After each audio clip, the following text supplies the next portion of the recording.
panalangin para sa lahat.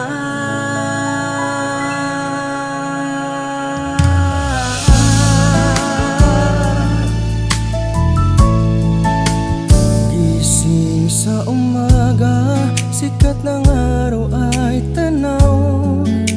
Isang bagong pag-asa sa gitna ng ginaw. Kahit may bagyong dumarating sa buhay, Mananatiling matatag, sa iyo ay nakasubay.